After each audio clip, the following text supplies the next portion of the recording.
ঠাকুরদা কবিগুরু রবীন্দ্রনাথ ঠাকুরের লেখা। আজকে আমরা প্রথম পর্ব বিশ্লেষণ করব। প্রথম পর্বের সূচিপত্র আমরা আলোচনা করব রবি ঠাকুরের ঠাকুরদা গল্পের প্রথম পরিচ্ছেদকে নিয়ে। এই পর্বে আমরা আলোচনা করব এই গল্পের গুরুত্বপূর্ণ লাইন, শব্দের অর্থগুলোকে নিয়ে। চলো গল্পটা আমরা পড়ে দেখি। প্রথম পরিচ্ছেদ। গল্পটা শুরু করার আগে বলে দিই যে যেগুলো হলুদ দিয়ে মার্কিং করা আছে, যে লাইনগুলো, সেগুলো হচ্ছে এই গল্পটির গুরুত্বপূর্ণ লাইন। এই লাইনগুলোকে নিয়ে প্রশ্ন আসতে পারে। আর যেগুলো লাল কালিতে যে বাক্যগুলো হাইলাইট করা আছে, সেগুলো হচ্ছে গুরুত্বপূর্ণ শব্দ এবং সেগুলোর আমরা অর্থ জানব। তো শুরু করি। নয়নজোড়ের জমিদারেরা এককালে বাবু বলিয়া বিশেষ বিখ্যাত ছিলেন। তাহলে কোন জায়গার বাবুরা বিখ্যাত বেশি ছিলেন? না, নয়নজোড়ের বাবুরা। তাহলে নয়নজোড়ের জমিদারেরা এককালে বাবু বলিয়া বিশেষ বিখ্যাত ছিলেন। তখনকার কালের বাবু আনার আদর্শ বড় সহজ ছিল না। এটি একটি গুরুত্বপূর্ণ লাইন।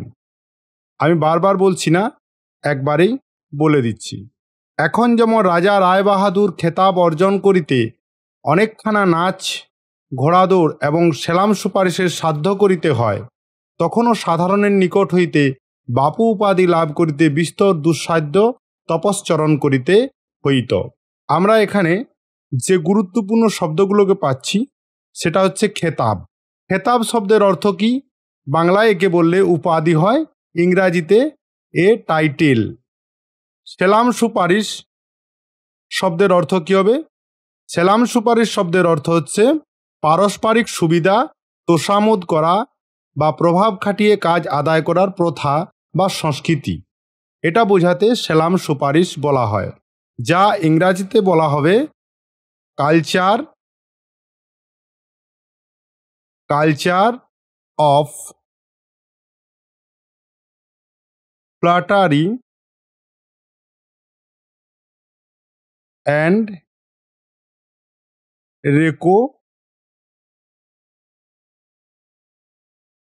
রেকমেন্ডেশন।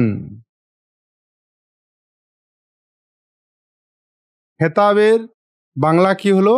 উপাধি, ইংরাজিতে যাকে বলা হয় টাইটেল। সেলাম সুপারিশের বাংলা কি হবে? না, তোষামোদ করা, যেটা হচ্ছে culture of flattery and recommendation.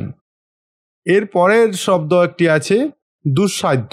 দুঃসাধ্য শব্দের অর্থ কি? দুঃসাধ্য শব্দের অর্থ হচ্ছে অত্যন্ত কষ্টসাধ্য বা প্রায় অসম্ভব, যেটিকে ইংরাজিতে বলে এক্সট্রিমলি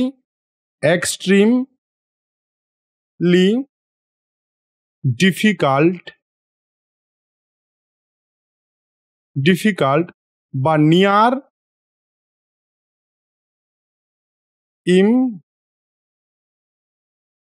ইম্পসিবল। যদি এটাকে আমি এক দিই তাহলে এটা এক হবে।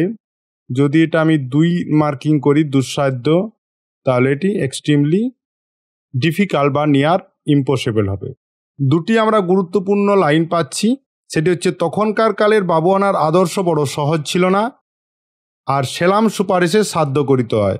এই দুটো গুরুত্বপূর্ণ লাইন। ঠিক আছে, এই লাইনগুলো থেকে কোশ্চেন করা হয়ে থাকতে পারে। আর আমরা এর 3টে এখনো পর্যন্ত শব্দের অর্থ জানলাম। এরপর আমরা আরেকটি শব্দ পাচ্ছি তপশ্চরণ। আরেকটি শব্দ পাচ্ছি আমরা তপশ্চরণ। তপশ্চরণ শব্দের অর্থ কি হবে? না, তপশ্চরণ শব্দের অর্থ হচ্ছে আধ্যাত্মিক অনুশাসনা বা ধ্যান করা। যেটাকে ধ্যান করা বলা হয় সেটাকে, এটাকে ভালো বাংলা বলা হয় আধ্যাত্মিক অনুশাসন, বা চারে এটা কি হবে? স্পিরিচুয়াল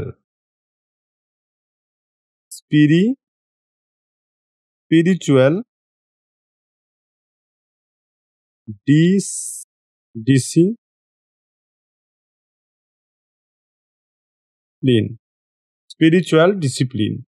এরপর আমরা নেক্সট পড়াশোনা করব। আমাদের নয়নজোড়ের বাবুরা পাড় ছিঁড়িয়া ফেলিয়া ঢাকায় কাপড় পরিতেন, কারণ পাড়ের কর্কশতায় তাহাদের সুকোমল বাবু আনা ব্যথিত হইত। তাহারা লক্ষ টাকা দিয়া বিড়াল শাবকের বিবাহ দিতেন এবং কথিত আছে একবার কোনো উৎসব উপলক্ষে রাত্রিকে দিন করিবার প্রতিজ্ঞা করিয়া অসংখ্য দ্বীপ জ্বালাইয়া সূর্যকিরণের অনুকরণে তাহারা সাচ্চা রূপার জরি উপর হইতে বর্ষণ করিয়াছিলেন। তাহলে গুরুত্বপূর্ণ দুটি লাইন আছে এখানে। একটি হচ্ছে আমাদের নয়নজোড়ের বাবুরা পাড় ছিঁড়িয়া ফেলিয়া ঢাকাই কাপড় পরিতেন, এটি একটি গুরুত্বপূর্ণ লাইন, এটিকে আগেই মার্কিং করা আছে। আরেকটি বাক্য রয়েছে কথিত আছে, বাক্যের একটি অংশ, এখান থেকেও কোশ্চেন আসতে পারে। কি কথা বলা হয়েছে, এটা কি কথিত আছে, এই প্রসঙ্গে একটা কোশ্চেন হতে পারে। এই কোশ্চেনগুলো কেমন করে আসবে আমরা পরবর্তী কোন একটি ক্লাসে আলোচনা করব। এখানে যে বাক্যটি আমরা পাচ্ছি সেটি হচ্ছে আমাদের নয়নজোড়ের বাবুরা পাড় ছেড়িয়া ফেলিয়া ঢাকাই কাপড় পরিতেন। কারণ পাড়ের কর্কশতায়, কর্কশতা শব্দের অর্থ কি? রূঢ়ভাবে। কর্কশতা শব্দের অর্থ কি? রূঢ়ভাবে বা খারাপভাবে, যেটি ইংরাজি করলে দাঁড়ায় রাফলি। তাদের সুকোমল, সুকোমল শব্দের অর্থ হচ্ছে খুব নরম, শান্ত, অর্থাৎ জেন্টেল।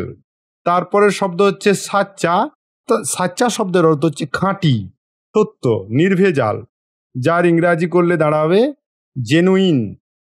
জরি, এই জরি একটি হচ্ছে সোনালী বা রূপোর সুতো বা তন্তু, যা শাড়ি, ওড়না, পাগড়ি, লেহেঙ্গা, শেরওয়ানি ইত্যাদি কাপড়ের কারুকাজ বা অলঙ্করণের জন্য ব্যবহার করা হয়। জরির কাপড় আমরা নাম শুনেছি, যেটা ইংরাজিতে বললে দাঁড়ায় যে জরি is a traditional metallic thread often made of fine gold or silver used in South Asia garments of embroidery and embellishment. বর্ষণ এখানে শব্দের অর্থ বর্ষা হবে না, এখানে ফেলা হয়েছিল। এরপর আমরা গল্পটির নেক্সট পর্যায়ে যাব। ইয়া হইতেই সকলে বুঝিবেন সেকালে বাবুদের বাবুয়ানা বংশানুক্রমে স্থায়ী হইতে পারিত না। সেকালে বাবুদের বাবুয়ানা বংশানুক্রমে স্থায়ী হইতে পারিত না, এটি একটি গুরুত্বপূর্ণ লাইন। বহু বর্তিকা বিশিষ্ট প্রদীপের মতো নিজের তৈল নিজে অল্পকালের ধুমধামে নিঃশেষ করিয়া দিত, এটি একটি খুব গুরুত্বপূর্ণ ইম্পর্টেন্ট লাইন কিন্তু। বহু বর্তিকা বিশিষ্ট প্রদীপের মতো নিজের তৈল নিজে অল্পকালেই ধুমধামেই নিঃশেষ করিয়া দিত। আমাদের কৈলাসচন্দ্র রায়চৌধুরী সেই প্রখ্যাত যশ নয়নজোড়ের একটি নির্বাপিত বাবু কৈলাসচন্দ্র রায়, এটিকে নিয়ে গল্পের পরবর্তী ঘটনা এগোবে এই ব্যক্তিকে কেন্দ্র করি। ইনি যখন জন্মগ্রহণ করিয়াছিলেন তৈল তখন প্রদীপের তলদেশে আসিয়া ঠেকিয়াছিল।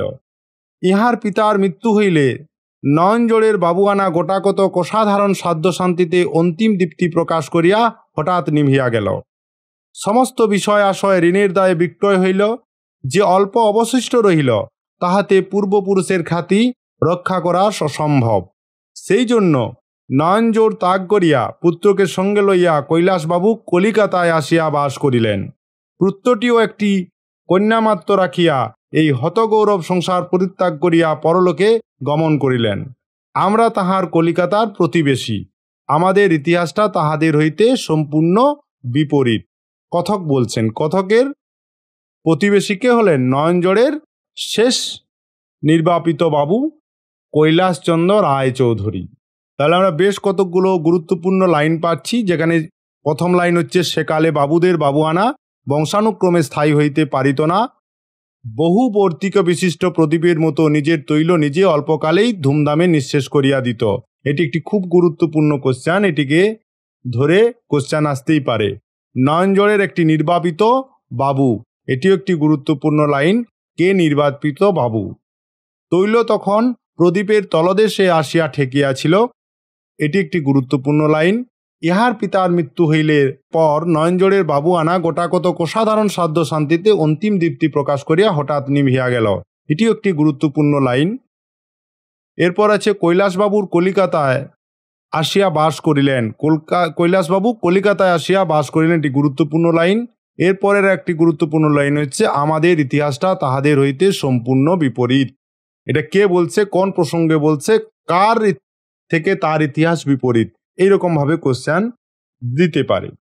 এইটুকু পড়ে আমরা বেশ কিছু শব্দ পেয়েছি যেগুলোর অর্থ আমাদের জানা দরকার। যেমন একটি শব্দ পাচ্ছি আমরা বহুবর্তিকা বিশিষ্ট।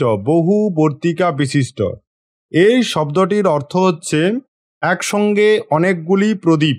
একসঙ্গে অনেকগুলি প্রদীপকে বহুবর্তিকা বিশিষ্ট বলে উল্লেখ করা হয়, যার ইংরাজি তর্জমা করলে হবে মাল্টি ল্যাম্প অ্যারেঞ্জমেন্ট।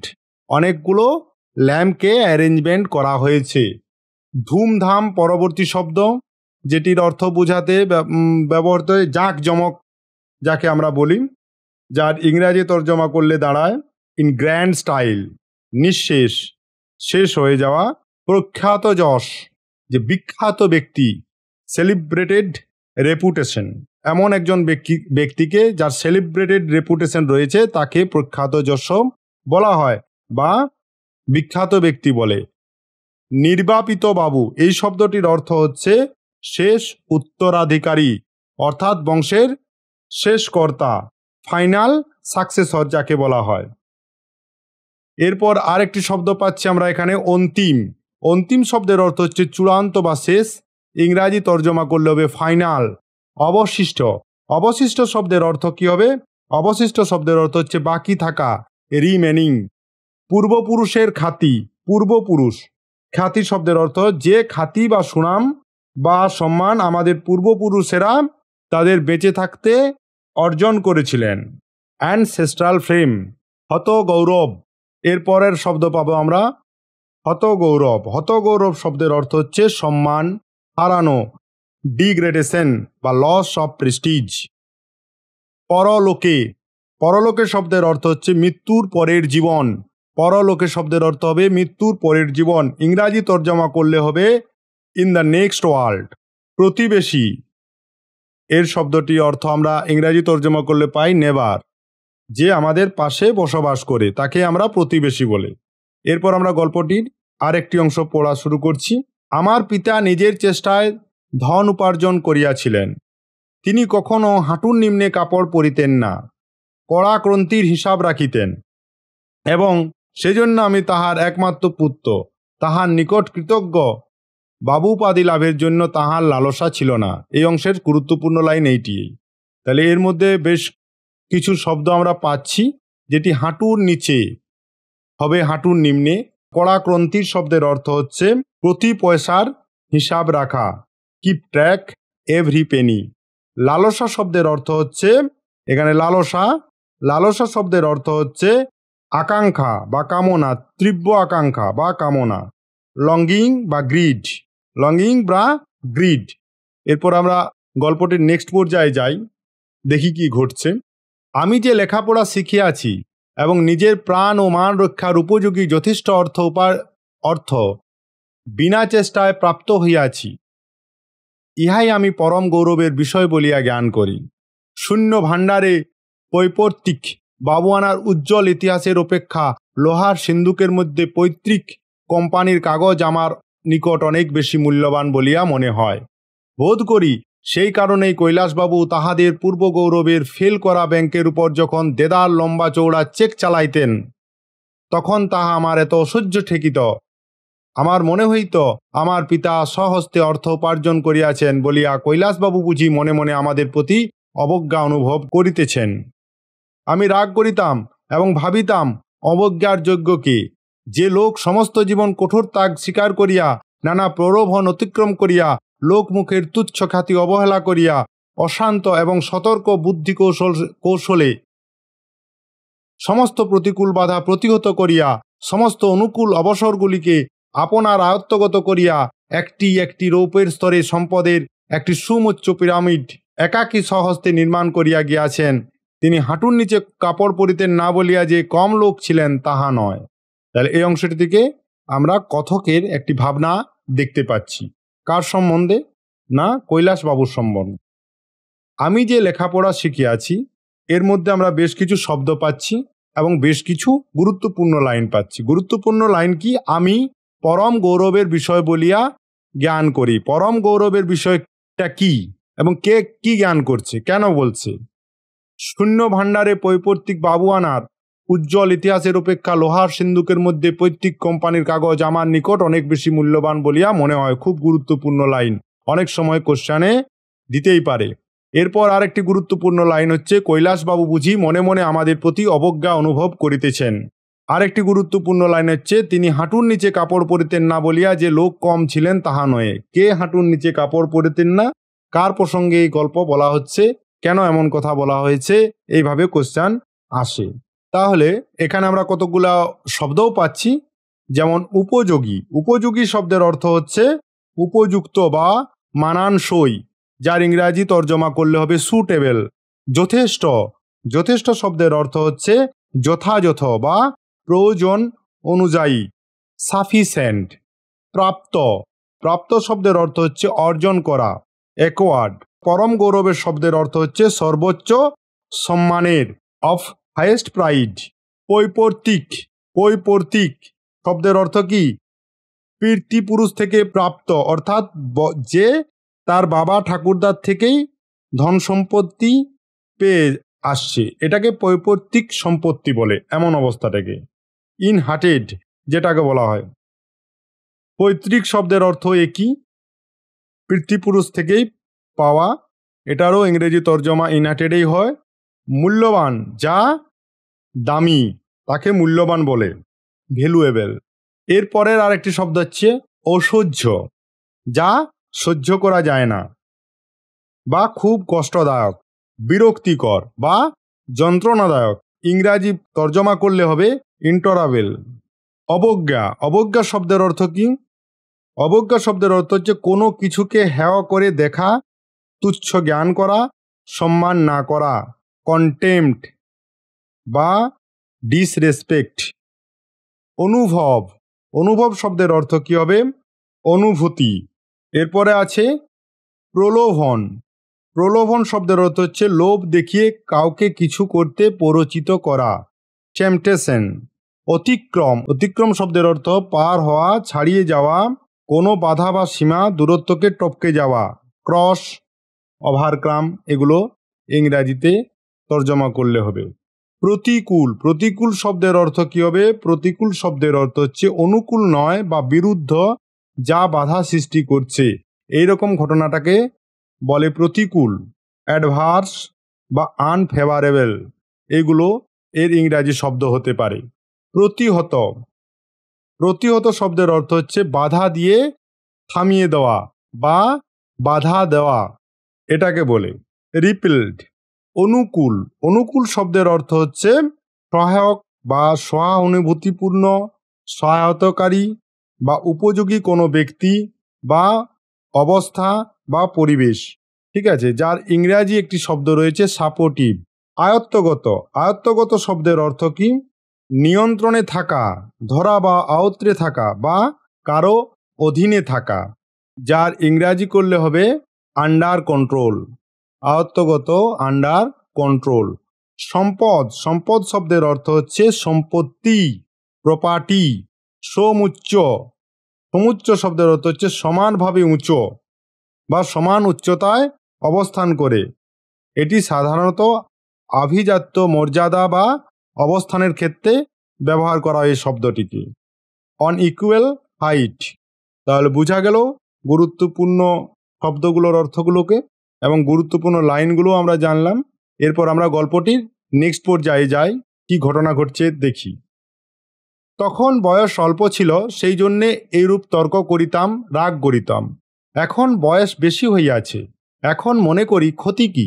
আমার তো বিপুল বিষয় আছে, আমার কিসের অভাব? যাহার কিছু নাই সে যদি অহংকার করিয়া সুখী হয়, তাহাতে আমার তো সিকি পয়সার লোকসান নাই, বরং সে বেচারার সান্ত্বনা আছে। ইহাও দেখা গিয়াছে আমি ব্যতীত আর কেহ কৈলাসবাবুর উপর রাগ করিত না, কারণ এত বড় নিরীহ লোক সচরাচর দেখা যায় না। ক্রিয়াকর্মের সুখে দুঃখে প্রতিবেশীদের সহিত তাহার সম্পূর্ণ যোগ ছিল। ছেলে হইতে বৃদ্ধ পর্যন্ত সকলকেই দেখা হইবা মাত্র তিনি হাসি মুখে প্রিয় সম্ভাষণ করিতেন। যেখানে যাহার যে কেহ আছে সকলেরই কুশল সংবাদ জিজ্ঞাসা করিয়া তবে তাহার শিষ্টতা বিরাম লাভ করিত। এই জন্য কাহারও সহিত তাহার দেখা হইলে সুদীর্ঘ প্রশ্নোত্তর মালার সৃষ্টি হইত। কেমন প্রশ্ন তিনি করতেন? ভালো তো? শশী ভালো আছে? আমাদের বড়বাবু ভালো আছেন? মধুর ছেলেটির জ্বর হয়েছিল শুনেছিলুম, সে এখন ভালো আছে তো? হরিচরণ বাবুকে অনেক কাল দেখিনি, তার অসুখ বিসুখ কিছু হয়নি তোমাদের রাখালের খবর কি, বাড়ির এয়ারা সকলে ভালো আছেন, ইত্যাদি ইত্যাদি। এরকম প্রশ্নগুলি তিনি করতেন। তাহলে এই অংশটির দিকে আমরা যে গুরুত্বপূর্ণ লাইনগুলো পাই, তখন বয়স অল্প ছিল, সেই জন্য এইরূপ তর্ক করিতাম, রাগ করিতাম। কে এই কথাটি বলেছেন, কোন প্রসঙ্গে এমন মন্তব্য বলেছেন, কেন তিনি রাগ করতেন বা তর্ক করতেন।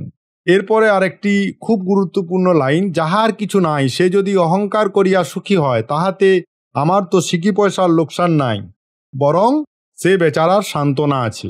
এটি একটি গুরুত্বপূর্ণ লাইন, এখান থেকে কোশ্চেন আসতেই পারে। গুরুত্বপূর্ণ লাইন হচ্ছে, কারণ এত বড় নিরীহ লোক সচরাচর দেখা যায় না। আমরা গুরুত্বপূর্ণ লাইনগুলো জানলাম। এরপর আমরা বেশ কিছু শব্দের অর্থ আমরা জানব এখান থেকে। যেমন বিপুল, বিপুল শব্দের অর্থ হচ্ছে অত্যন্ত বড়, পরিমাণে প্রচুর। হাগ, মেসিভ, যাকে ইংরাজিতে বলে। লোকসান, লোকসান শব্দের অর্থ হচ্ছে ক্ষতি হওয়া। ব্যতীত, আমি ছাড়া, ছাড়া আর কি। নিরীহ, নিরীহ শব্দের অর্থ হচ্ছে সহজ সরল, যে ক্ষতি করে না, ইনোসেন্ট ব্যক্তি। সচরাচর, সচরাচর শব্দের অর্থ যা সাধারণত ঘটে বা প্রায়ই দেখা যায়, জেনারেলি। ক্রিয়াকর্মে, এই শব্দটির অর্থ হচ্ছে কর্ম বা কার্যকলাপে, ইনঅ্যাক্টিভিটি। শিষ্টতা, শিষ্টতা শব্দের অর্থ হচ্ছে ভদ্রতা, শালীনতা, সামাজিক শিষ্টাচার, সভ্য আচরণ, সিভিলিটি।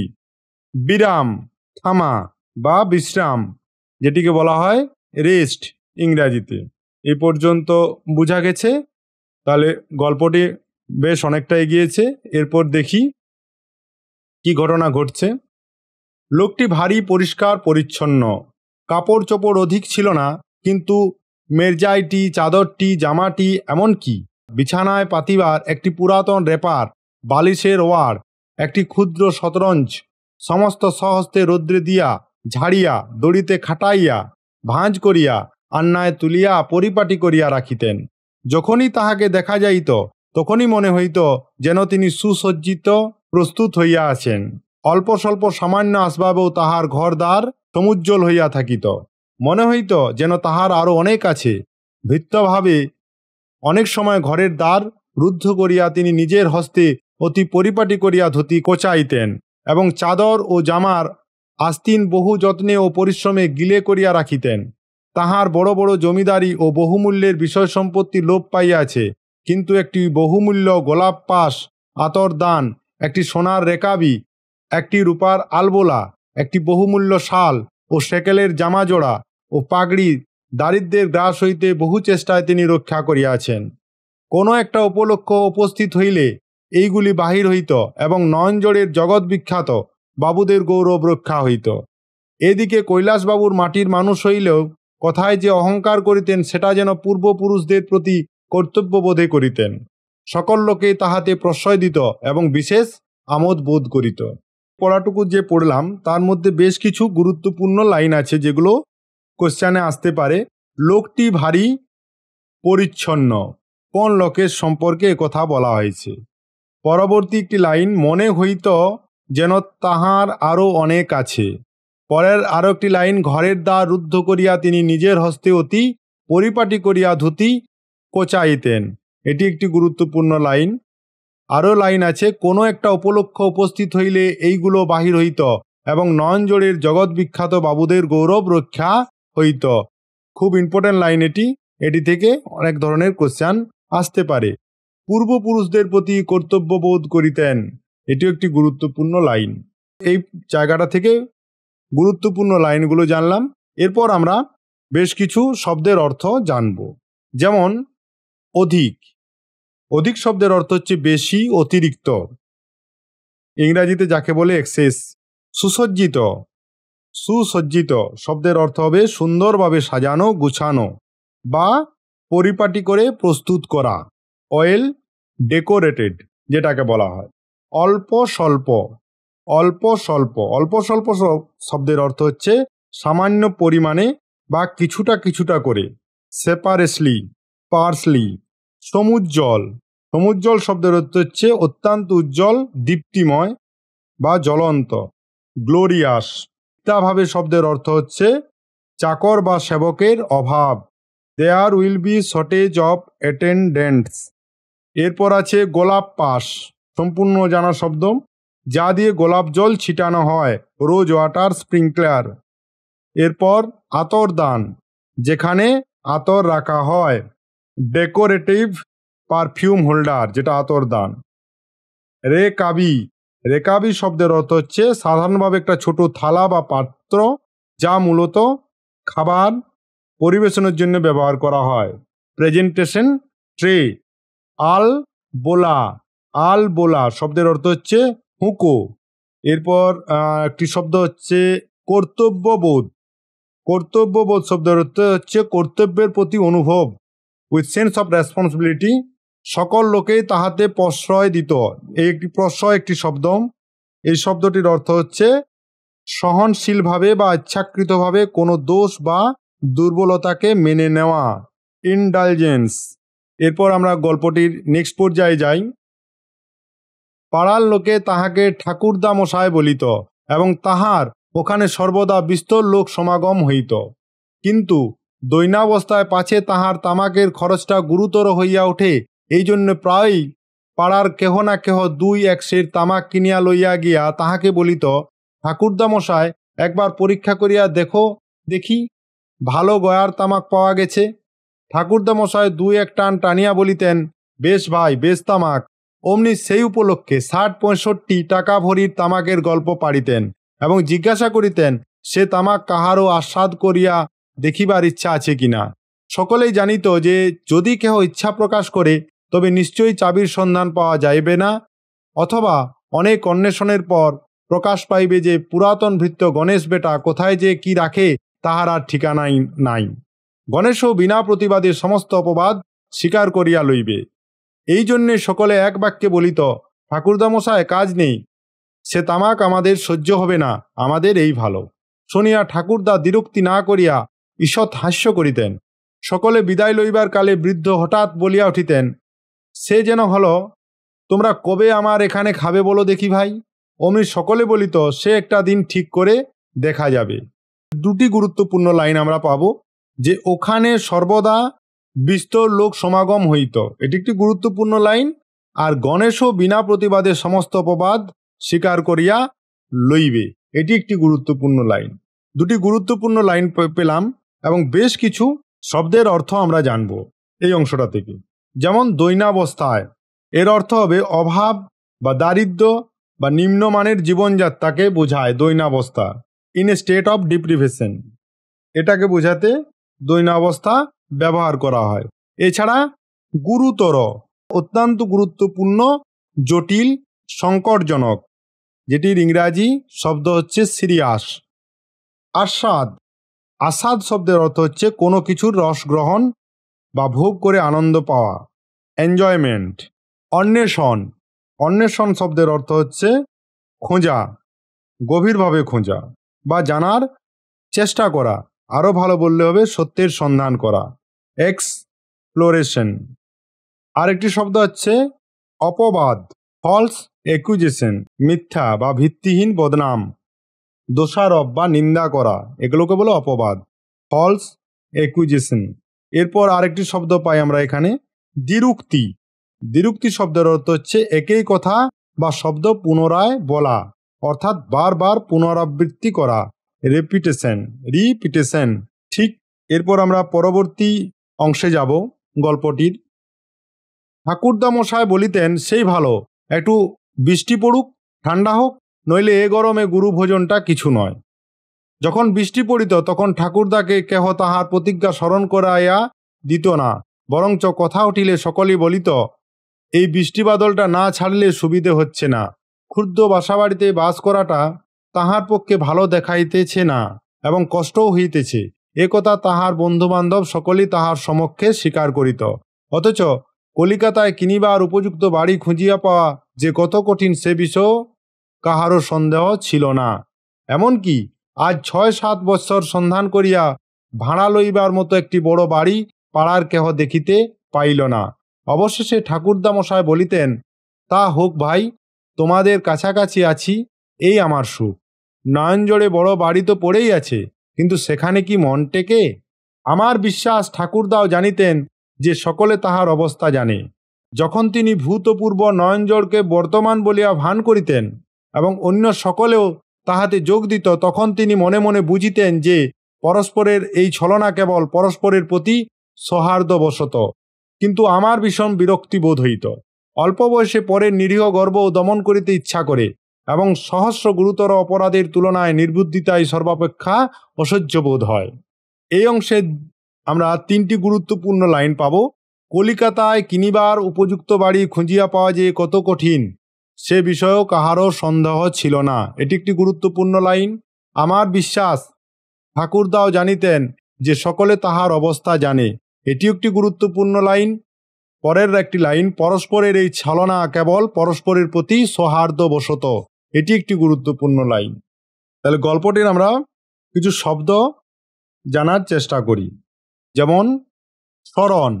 স্মরণ শব্দের অর্থ হবে মনে রাখা, মনে করা, রিকল। সমক্ষে শব্দের অর্থ হবে সবার সামনে। ভূতপূর্ব শব্দের অর্থ হবে পূর্বে যে ছিল বা আগে যিনি কোনো পদে বা অবস্থায় ছিলেন। ফরমার, এক্স, এটা হবে এর মানে। ভান। ভান শব্দের অর্থ হচ্ছে নকলভাবে কিছু দেখানো বা ভাব ধরা। প্রিটেন্স। সৌহার্দ্যবশত শব্দের অর্থ হচ্ছে সদ্ভাব বজায় রাখার জন্য, মিলন বজায় রাখার স্বার্থে, for the sake of harmony. নিরীহ শব্দের অর্থ হচ্ছে নির্দোষ, সরল স্বভাব, নিরপরাধ, যেটির ইংরাজি তর্জমা করলে হবে ইনোসেন্ট। এরপর আমরা গল্পটির পরবর্তী পর্যায়ে যাব। কৈলাসবাবু ঠিক নির্বোধ ছিলেন না। কাজে কর্মে তাহার সহায়তা এবং পরামর্শ সকলেই প্রার্থনীয় জ্ঞান করিত, কিন্তু নয়নজোড়ের গৌরব প্রকাশ সম্বন্ধে তাহার কিছুমাত্র কাণ্ডজ্ঞান ছিল না। সকলেই তাহাকে ভালোবাসিয়া এবং আমোদ করিয়া তাহার কোনো অসম্ভব কথাতেই প্রতিবাদ করিত না বলিয়া তিনি আপনার কথায় পরিমাণ রক্ষা করিতে পারিতেন না। অন্য লোকেও যখন আমোদ করিয়া অথবা তাহাকে সন্তুষ্ট করিবার জন্য নয়নজোড়ের কীর্তিকলাপ সম্বন্ধে বিপরীত মাত্রার অত্যুক্তি প্রয়োগ করিত, তিনি অকাতরে সমস্ত গ্রহণ করিতেন এবং স্বপ্নেও সন্দেহ করিতেন না যে অন্য কেউ এই সকল কথা লেশমাত্র অবিশ্বাস করিতে পারে। আমার এক সময় ইচ্ছা করিত, বৃদ্ধ যে মিথ্যা দুর্গ অবলম্বন করিয়া বাস করিতেছে এবং মনে করিতেছে ইহা চিরস্থায়ী, সেই দুর্গটি 2 তোপে সর্বসমক্ষে উড়াইয়া দিই। একটা পাখিকে সুবিধা মতো ডালের উপর বসিয়া থাকিতে দেখিলেই শিকারীর ইচ্ছা করে তাহাকে গুলি বসাইয়া দিতে। পাহাড়ের গায়ে একটা প্রস্তর পতনোন্মুখ থাকিতে দেখিলেই বালকের ইচ্ছা করে এক লাথি মারিয়া তাহাকে গড়াইয়া ফেলিতে। যে জিনিসটার প্রতি মুহূর্তে পড়ি পড়ি করিতেছে অথচ কোনো একটা কিছুতে সংলগ্ন হইয়া আছে, তাহাকে ফেলিয়া দিলেই তবে যেন তাহার সম্পূর্ণতা সাধন এবং দর্শকের মনে তৃপ্তি লাভ হয়। এই অংশটি থেকে আমরা যে গুরুত্বপূর্ণ লাইনগুলো পাই সেগুলো হচ্ছে, কিন্তু নয়নজোড়ের গৌরব প্রকাশ সম্বন্ধে তাহার কিছুমাত্র কাণ্ডজ্ঞান ছিল না। এটি একটি গুরুত্বপূর্ণ লাইন। তিনি অকাতরে সমস্ত গ্রহণ করিতেন। এটি একটি গুরুত্বপূর্ণ লাইন। স্বপ্নেও সন্দেহ করিতেন না যে অন্য কেহ এ সকল কথা লেশমাত্র অবিশ্বাস করিতে পারে। এটি একটি গুরুত্বপূর্ণ লাইন। আর একটি লাইন হচ্ছে, সেই দুর্গটি 2 তোপে সর্বসমক্ষে উড়াইয়া দিই। এটি একটি গুরুত্বপূর্ণ লাইন। আর একটি গুরুত্বপূর্ণ লাইন হচ্ছে, সাধারণ ও দর্শকের মনে তৃপ্তি লাভ হয়। লাইনগুলো তো আমরা জানলাম, এবারে এর শব্দগুলোর অর্থ জানব। যে শব্দগুলো জানার রয়েছে, যেমন নির্বোধ। নির্বোধ শব্দের অর্থ হচ্ছে যিনি সহজেই ভুল করেন বা বোঝানো যায় না, স্টুপিড। সহায়তা। সহায়তা শব্দের অর্থ হচ্ছে সাহায্য বা সহযোগিতা করার প্রক্রিয়া, অ্যাসিস্ট্যান্স। কাণ্ডজ্ঞান। কাণ্ডজ্ঞান শব্দের অর্থ হচ্ছে যথার্থ পরিস্থিতিতে যুক্তিসঙ্গতভাবে কাজ করার দক্ষতা। এটাকে বলে কাণ্ডজ্ঞান, অর্থাৎ যেটাকে বলা হয় কমন সেন্স। আমোদ, এটি হচ্ছে আনন্দ, ইংরেজি হচ্ছে জয়। এরপর হচ্ছে অত্যুক্তি। অত্যুক্তি শব্দের অর্থ হচ্ছে কোনো কিছুর অতিরিক্ত প্রশংসা বা বর্ণনা, ওভার স্টেটমেন্ট বা। এরপর আরেকটি শব্দ হচ্ছে লেশমাত্র। শব্দটির অর্থ হবে সামান্যতম, স্লাইটেস্ট, চিরস্থায়ী।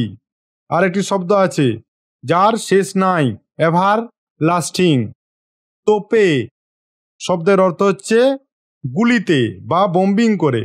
এটি সাধারণত যুদ্ধ সংক্রান্ত বা রূপক অর্থে ব্যবহৃত হয়, যেমন আক্রমণ বোঝাতে, প্রবল সমালোচনা বা প্রচণ্ড চাপ বোঝাতে এই তোপে শব্দটিকে বাক্যে ব্যবহার করা হয়, যেটাকে ইংরাজি করলে হবে বোম্বার্ডেড। সর্বসমক্ষে শব্দের অর্থ হচ্ছে সব মানুষের সামনে, পাবলিকেলি। পতনোন্মুখ, পতনোন্মুখ শব্দের অর্থ হচ্ছে পতনের দিকে যাচ্ছে এমন, যা শেষ হতে চলেছে। সংলগ্ন, সংলগ্ন শব্দের অর্থ হচ্ছে সংযুক্ত থাকা, অ্যাটাচ। এর শব্দগুলোর অর্থ আমরা বুঝলাম এবং এর গুরুত্বপূর্ণ লাইনগুলোও পেলাম। এরপর গল্পটির পরবর্তী অংশে আমরা যাই। কৈলাসবাবুর মিথ্যাগুলি এতই সরল, তাহার ভিত্তি এতই দুর্বল, তাহা ঠিক সত্য বন্দুকের লক্ষ্যের সামনে এমনি বুক ফুলাইয়া নৃত্য করিত যে তাহাকে মুহূর্তের মধ্যে বিনাশ করিবার জন্য একটি আবেগ উপস্থিত হইত। কেবল নিতান্ত আলস্যবশত এবং সর্বজন সম্মত প্রথার অনুসরণ করিয়া সেই কার্যে হস্তক্ষেপ করিতাম না। এটি একটি গুরুত্বপূর্ণ লাইন। এই অংশটির একটি গুরুত্বপূর্ণ লাইন হচ্ছে কেবল নিতান্ত আলস্যবশত এবং সর্বজন সম্মত প্রথার অনুসরণ করিয়া সেই কার্যে হস্তক্ষেপ করিতাম না। একটি হচ্ছে বিনাশ। বিনাশ শব্দের অর্থ হচ্ছে সম্পূর্ণ ধ্বংস, ডিস্ট্রাকশন। আবেগ, আবেগ শব্দের অর্থ হচ্ছে হৃদয়ের গভীর অনুভূতি বা ইমোশন, ইমোশন।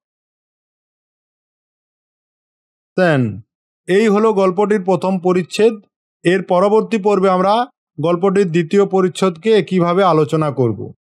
এখন অনেকগুলি যে গুরুত্বপূর্ণ লাইনকে নিয়ে আলোচনা করেছি, সেই লাইনগুলোকে নিয়ে আমরা একটি নতুন ক্লাসেই করব, একটা পর্বে আলোচনা করব যে ওই লাইনগুলোর কিভাবে উত্তর দেওয়া যায়। আশা করছি ক্লাসটি তোমাদের ভালো লেগেছে, ভালো থাকবে। আশা করছি পরবর্তী আলোচনাও তোমরা যোগ দেবে।